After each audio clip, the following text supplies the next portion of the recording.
quick demo lang po sa aming pinakamaliit na electronic scoreboard.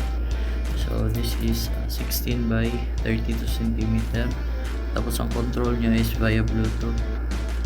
So meron naman siyang mga dito, label. So ang display niya dito, meron siyang display din sa likod. If ever ilagay niyo siya sa visual stable, so habang nagko-control kayo sa likuran, meron din siyang same display dito. So score same pa rin. Tapos ito yung fouls, team fouls ng home, same dito. Then period, shot clock, then yung game clock. So yun po, let's say +1 natin yung score. So yun, +6, then +3 sa kabila. Yan, 108. Then play natin yung clock.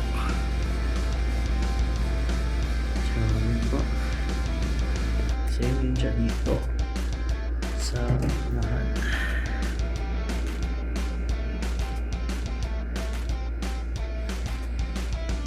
So yun lang po.